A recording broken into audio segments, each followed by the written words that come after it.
ठीक है, प्रश्न देखिए, सुनिए एक बार कि कूलाम के व्युत्क्रम वर्ग का नियम लिखिए तथा इसके आधार पर एकांक आवेश को परिभाषित कीजिए।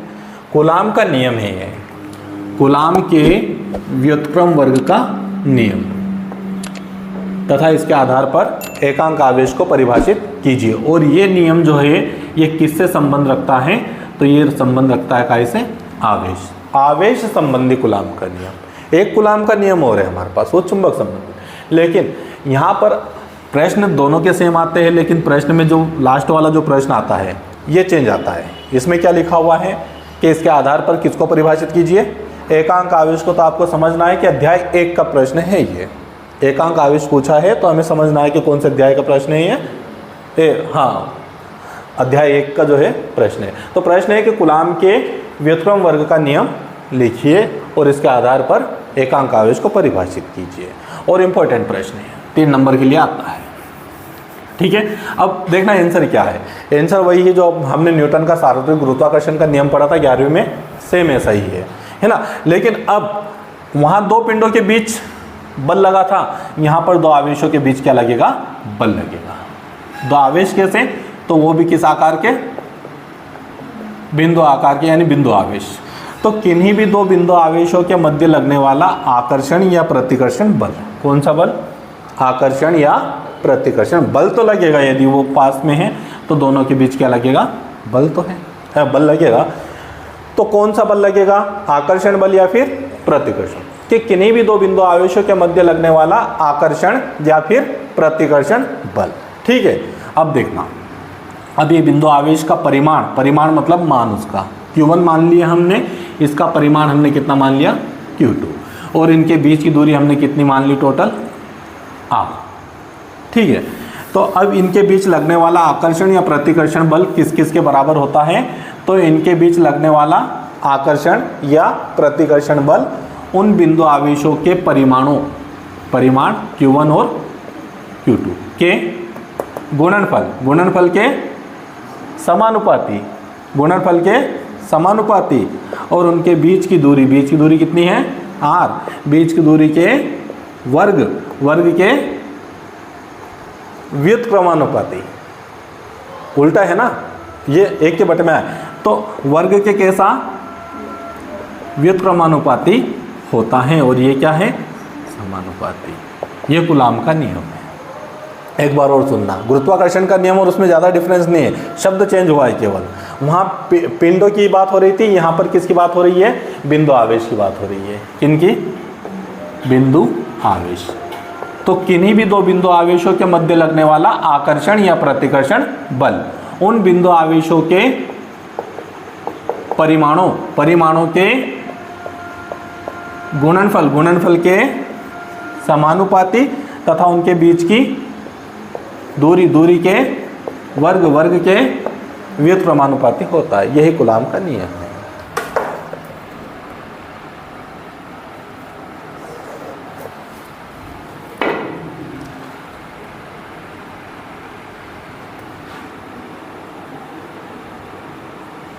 देखो ये बिंदु आवेश है हमारे पास, इसका परिमाण कितना, Q1, इसका परिमाण Q2, बीच की डिस्टेंस यानी दूरी कितनी, R।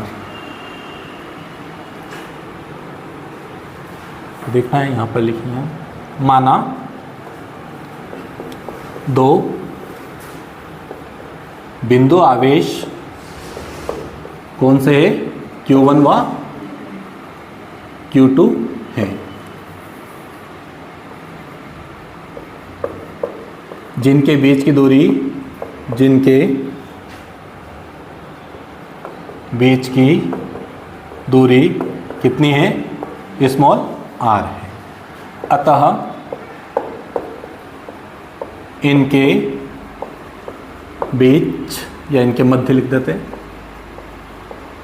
मध्य लगने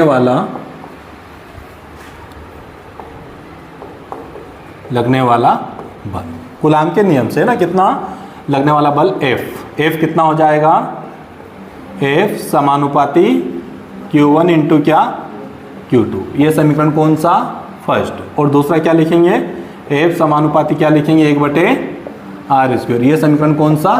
दूसरा। उपरोक्त दोनों समीकरण को क्या करना है हमें? उपरोक्त दोनों समीकरण को मिलाने पर, दोनों को मिला देते हैं तो दोनों में क्या कॉमन दिखाई दे रहा है हमें?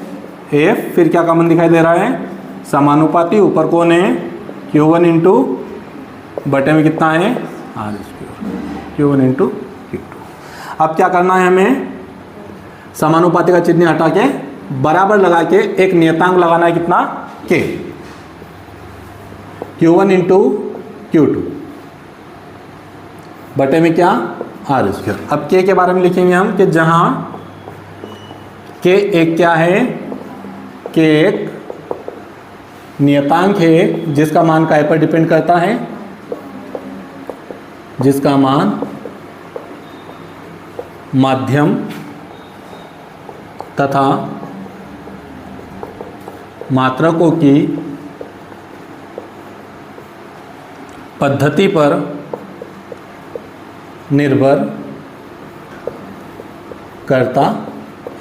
ठीक है, माध्यम कौन सा लेना है हमें? वायु या निर्वात। और पद्धति कौन सी लेनी है? एएसआई पद्धति में।